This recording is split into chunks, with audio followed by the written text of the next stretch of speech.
మతి ఎంతో గతి అంతే. మతి అంటే నీ ఆలోచన ధోరణి, గతి అంటే నీ జీవితం. యద్భావం తద్భావతి. As you think so you become.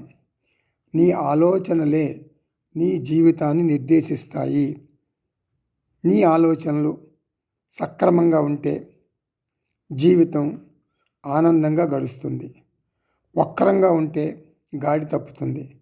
అందుకే అంటారు, నీ ఆలోచనలు గమనించు, అవి నీ మాటలుగా వ్యక్తమవుతాయి. మాటలను గమనించు, అవి నీ పనులుగా వ్యక్తమవుతాయి. పనులను గమనించు, అలవాట్లుగా వ్యక్తమవుతాయి. అలవాట్లు గమనించు, స్వభావంగా వ్యక్తమవుతుంది. స్వభావాన్ని గమనించు, అది నీ గమ్యంగా మారిపోతుంది, నీ లక్ష్యంగా మారిపోతుంది.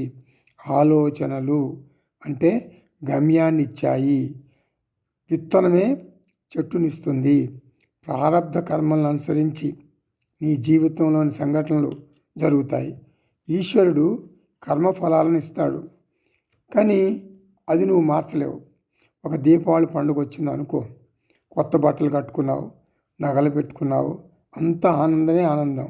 నీవు రుచికరమైన పాయసం తింటున్నావు.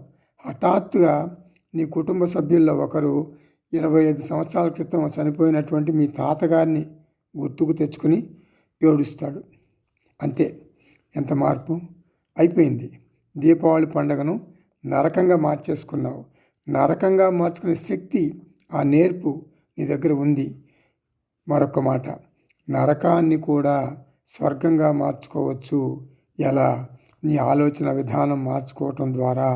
అహం నిత్యముక్త ఆత్మ అస్మి అనుకుంటూ రోజును ప్రారంభించు. ఆ రోజంతా ఎంతో హాయిగా గాలిలో తేలిపోతున్నట్లు సరదాగా గడిచిపోతుంది. నాకు ఎన్నో సమస్యలు ఉన్నాయి, బంధాలు ఉన్నాయి అనుకుంటూ విరక్తితో, ఆందోళనతో రోజును ప్రారంభిస్తే ఆ రోజంతా నీకు ఆముదం తాగిన ముఖమే ఉంటుంది. కాబట్టి నువ్వు ఒక పెద్ద కంపెనీకి డైరెక్టర్ అవ్వాల్సిన పని లేదు. నీవు ఒక పెద్ద కంపెనీకి డైరెక్టర్ అవ్వాల్సిన పని లేదు. నీ ఆలోచనలకు నీవు డైరెక్టర్ అయితే చాలు. నీ ఆలోచనలకు నీవు డైరెక్టర్ అయితే చాలు.